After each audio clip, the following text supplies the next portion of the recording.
Hey guys, and welcome to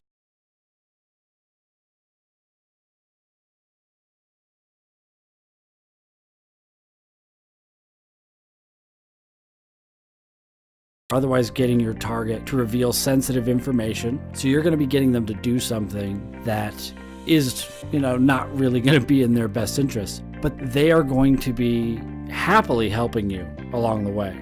And so there are a lot of people who actually use this quite often in a lot of their different tactics for hacking. Attackers will often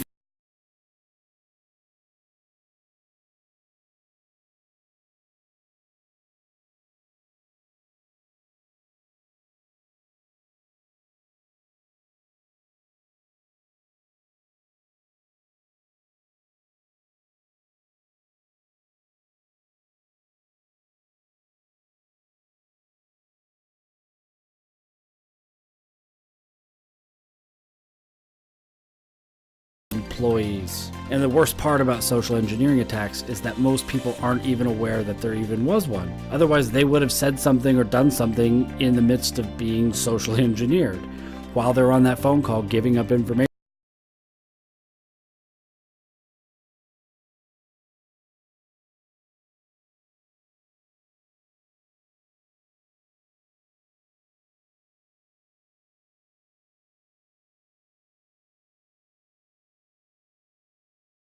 Attackers will take advantage of people in this way, knowing they feel like they have to do their job, they need to do their job correctly. Another big one is trust. People, when they know the correct vocabulary and the correct terminology, if someone just gets fired and they're disgruntled, they would be able to wreak havoc. And I'm pretty sure there's some pretty big examples of this, and I'm going to pull some of these examples up later to show you how these kinds of things worked and how companies just got totally screwed because they weren't properly defending themselves against social engineering attacks. If you see someone dressed in a certain way, you're going to instinctively trust them. The US military, when you approach any one of their bases in uniform, still ask for your ID because they know these kinds of social engineering attacks could work.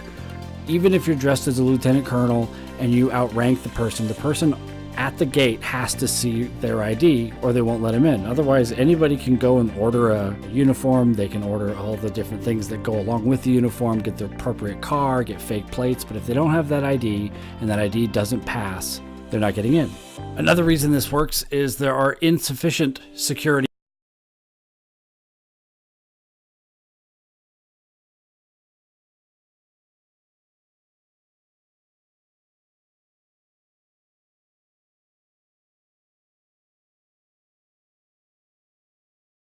ignorance. People just don't know that someone could be calling in or sending them an email and they don't have their best interests at heart.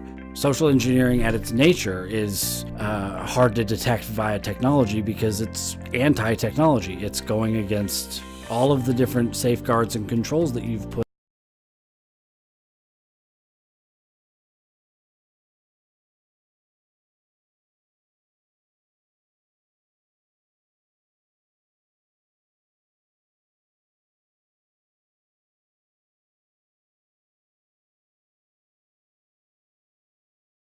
File or some sort of detection log.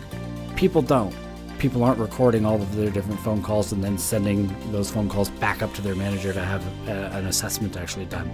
People can spoof caller IDs. There's so many different ways that a social engineer can actually make this stuff work. And it makes it very, very hard to detect, which is why it's still a very, very big problem.